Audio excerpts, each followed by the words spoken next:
C'est la surprise, la grande surprise quand on est à Istanbul. On est juste à côté de Sainte-Sophie. Elle est invisible, la citerne basilique. On ne sait pas où elle est. On ne sait pas où elle est, il faut demander. De toute façon, vous allez voir la queue. Bon, si vous avez un guide certifié d'État, c'est un coup de fil, vous ne faites pas la queue, vous passez directement. C'est l'avantage de toute façon. Au Palais Topkapi, c'est pareil, parce que là, la queue, elle est importante. Il y a 1 heure de queue, parce que c'est une pure merveille, la citerne basilique.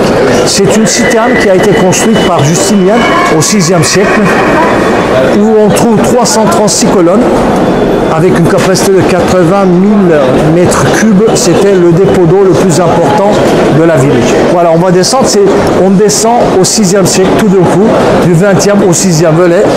On descend, je vais vous parler après, parce qu'on est sur les escaliers, on n'empêche pas le passage. Regardez ça, c'est une pure merveille, un voyage dans le temps, dans l'histoire.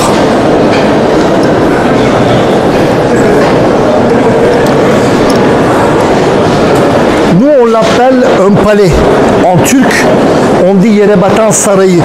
Yerebatan Sarayı, ça veut dire le palais englouti dans l'eau. Parce que vraiment, quand on vient comme ça, on a l'impression qu'on est dans un palais ou on est dans une basilique. C'est pour ça qu'ici, il y a 2 noms. La citerne basilique ou Yerebatan Sarayı, comme les Turcs disent.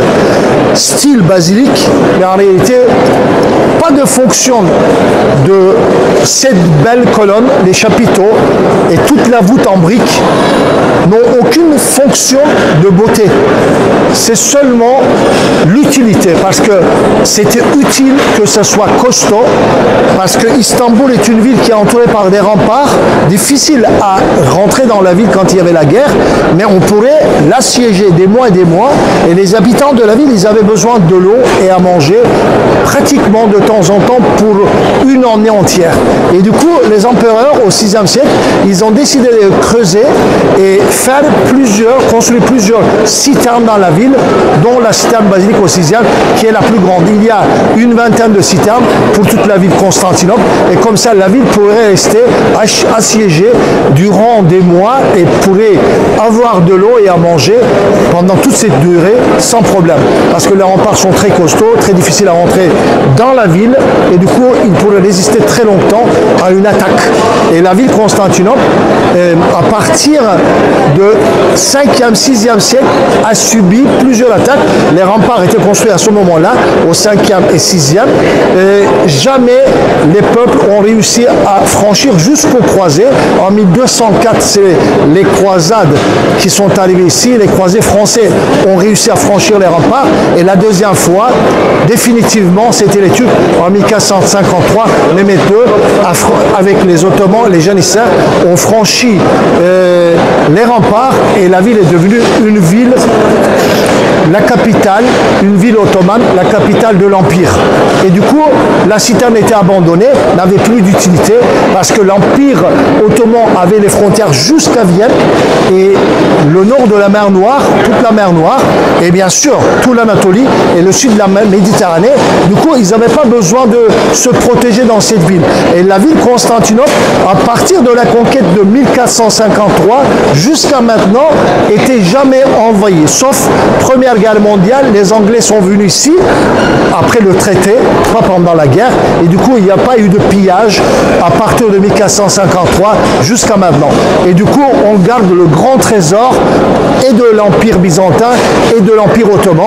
Le palais Topkapi est rempli de trésors, parce que cette ville n'était jamais pillée grâce à cet empire ottoman qui était assez puissant, et Istanbul était au cœur de l'empire qui n'était jamais attaqué directement. Alors regardez maintenant ici, il y a 366 colonnes ressemblant à une basilique. Jusqu'à 8 mètres il y avait de l'eau. Je regardais les chapiteaux, jusqu'à 8 mètres il y avait de l'eau. Les voûtes en berceau très costaud en briques. Une chose intéressante, les colonnes ne sont pas pareilles, ne sont pas identiques. Il y a des colonnes qui sont lisses, il y a des colonnes, ce sont toutes des colonnes en marbre, mais des formes différentes. Pourquoi? Parce que quand Justinien a décidé de faire construire une basilique, une citerne pardon, ici, il a demandé que les architectes cherchent toutes les colonnes des temples différents des côtes de la mer Égée, de la Méditerranée. On est au bord de la mer, bien sûr, qu'est-ce qu'ils ont fait?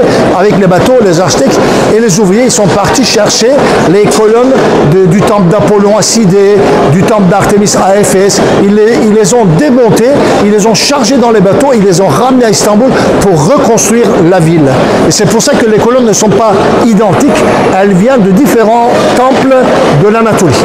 Parce que la période païenne était finie, les temples n'avaient aucune utilité, on ne pourrait pas les garder, et du coup, on a utilisé les temples comme des carrières de matériaux pour d'autres constructions. Alors, la citerne basilique fait 140 mètres de long et 70 mètres de large. Nous allons faire une marche à pied, on va aller jusqu'au bout, on va avancer, et au fond, on va voir 2 têtes de Méduse. Et je vais vous en parler de ces têtes de Méduse là-bas quand on y sera. Allez, on avance, on profite de ce moment magique. Longtemps, il y a eu des travaux ici. Vous savez, James Bond est venu ici, ils ont tourné le film de James Bond à l'époque. Il y a très longtemps, il y a à peu près une quarantaine d'années. À l'époque, il n'y avait pas toute cette allée et on pouvait seulement venir jusqu'aux escaliers qu'on vient de descendre. Et là-bas, on devrait prendre une barque et partir avec la barque jusqu'aux têtes de Méduse. Et après les gros travaux dont la mairie d'Istanbul a effectué, les travaux ont duré presque 7 ans. Ils ont nettoyé toute la citerne et ils ont fait des petites allées pour qu'on puisse se balader et se circuler dans toutes les parties de la citerne et profiter, prendre des photos. Voilà, on avance encore. Regardez, ils ont fait aussi des jeux d'eau, de lumière. Ils ont mis aussi de l'eau dans la citerne. En réalité, c'est pour dire que c'est une citerne. Sinon, il n'y a pas de l'eau qui vient actuellement. À l'époque, l'eau venait par les aqueducs qui ont été construits par les Romains. Surtout au 2e, 3e siècle, ils ont fait des gros travaux. Ils ont construit plusieurs aqueducs qui ramenaient de l'eau des grandes sources qui ne sont pas très loin de la ville, à peu près une trentaine de kilomètres. Et ils ont rempli toutes les citernes. Mais une fois, on n'avait plus besoin des citernes, c'était utilisé comme un dépôt d'eau, c'était utilisé comme une caserne en d'autres occasions. C'était totalement abandonné. Et après, il y avait de la boue dedans. Nous, on a nettoyé, on a restauré. On a mis un peu de l'eau pour que ça donne toujours cette idée de citerne. Sinon, il n'y a aucune utilité. Et je me répète, mais c'est vraiment un musée actuellement qui appartient à la mairie. Il y a une entrée, il y a un ticket à payer et c'est ouvert jusqu'au tard le soir. La visite est très intéressante. Moi, je vous conseille de venir à la citerne basilique toujours l'après-midi assez tard, vers 18h, 18h30, 19h. Soyez ici, il y aura moins de monde. Dans la journée, il y a beaucoup de monde. Mais la queue, on l'a toujours. Toute la journée, on a une queue importante parce que elle est très demandée. Il y a tous les jours des milliers, des dizaines de milliers de personnes viennent visiter cette citerne qui date du 6e. Voilà, on avance. Vous allez voir pendant cette promenade de temps en autre des statuettes et de l'art moderne de toute façon. En réalité, c'est une petite touche des artistes qui ont restauré la citerne basilique. Ils ont voulu mettre un peu de modernité. Ça n'a rien à voir bien sûr avec l'époque. Tout ce que vous voyez comme statues autour. Parce que pendant cette promenade, vous allez voir de temps en temps des statues qui sortent de l'eau ou des mains. Où il y a la Méduse aussi, qu'on va voir la statue de Méduse vers les têtes de Méduse, vers le fond de Moshkoï. Bien sûr, il y a beaucoup de jeux de lumière. Ici, on donne aussi des concerts. C'est-à-dire qu'on peut louer la citerne de la mairie le soir et on peut donner des concerts privés. Bien sûr, il faut négocier avec la mairie pour ça, parce que comme j'ai dit, la citerne appartient à la mairie, c'est eux qui s'occupent de la gestion des billets et le revenu part directement à la mairie d'Istanbul de la citerne basilique. Voilà, on avance encore, on va aller jusqu'au bout. Regardez là-bas, il y a une colonne très différente des autres. Ça vient d'un forum d'Istanbul. Parce qu'ils ont ramassé aussi les colonnes qui étaient un peu partout dans la ville. Après l'effondrement du paganisme, il y avait des temples qui ont été abandonnés. Ils ont pris aussi des colonnes de certains temples de la ville de la période romaine. Bon, ils essaient de créer de temps en temps un petit courant d'eau pour nettoyer bien sûr, parce que c'est de l'eau qui stagne et qui, avec le temps, qui peut fuir. Et du coup, ils font des petits courants d'eau et ils filtrent l'eau de la citerne basilique pour que ça reste propre. Regardez, là, il y a un peu de monde. On va vers les têtes de Méduse. Bon, si vous venez ici dans la journée, il y aura énormément de monde. Il y aura la queue à partir d'ici d'ailleurs, jusqu'à la tête de Méduse. Mais comme j'ai dit, alors aujourd'hui, il est 18h10. À cette heure-ci, c'est calme. Et il y a moins de monde. Là, quand même, un peu de monde là-bas. Regardez, au fond, là, on voit l'ombre symbolisant la Méduse.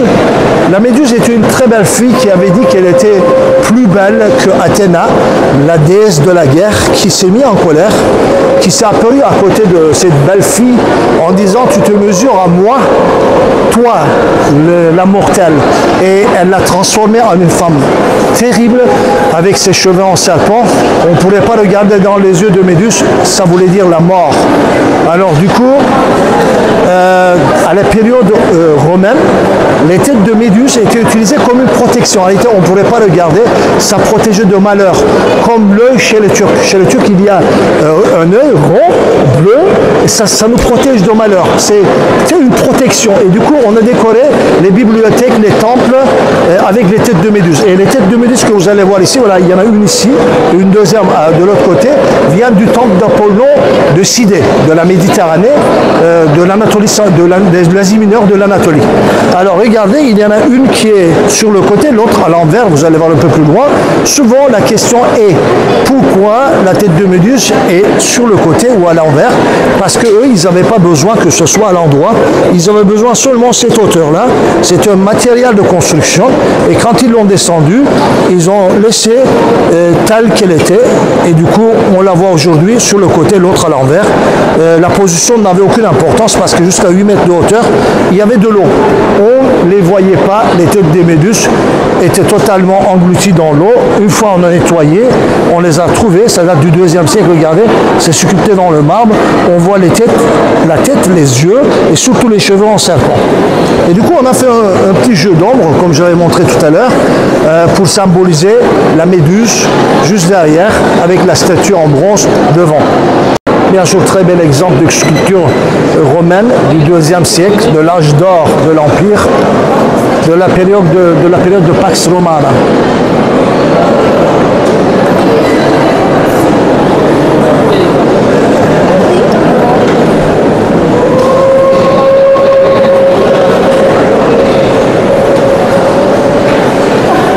Voilà, maintenant on est sur le chemin de retour.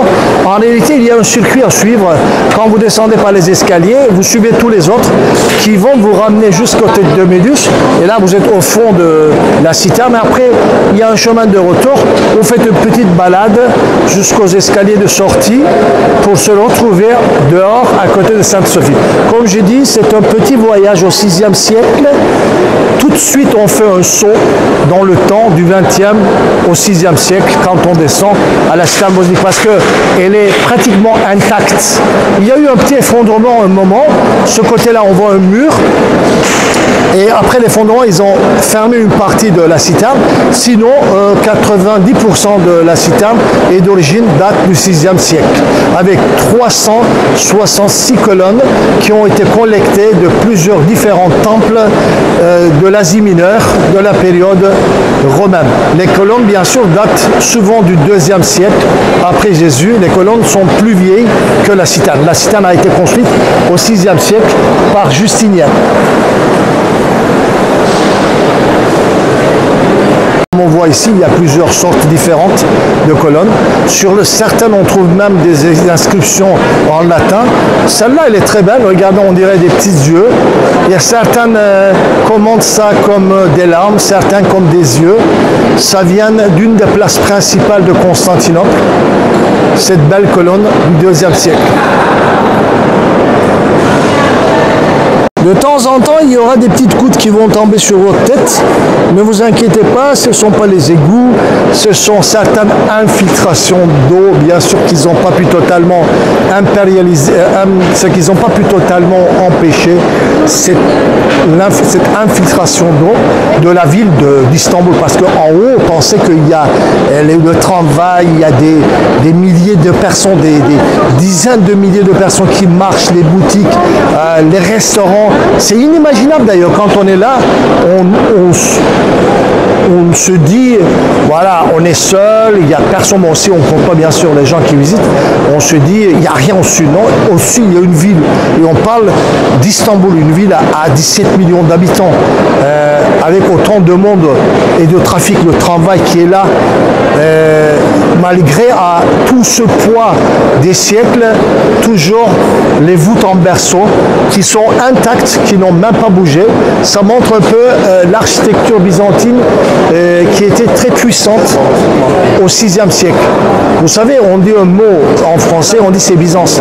C'est Byzance veut dire c'est beau, c'est riche. Voilà, on peut dire c'est Byzance ici. Vous êtes à Constantinople, à la citerne basilique du VIe siècle.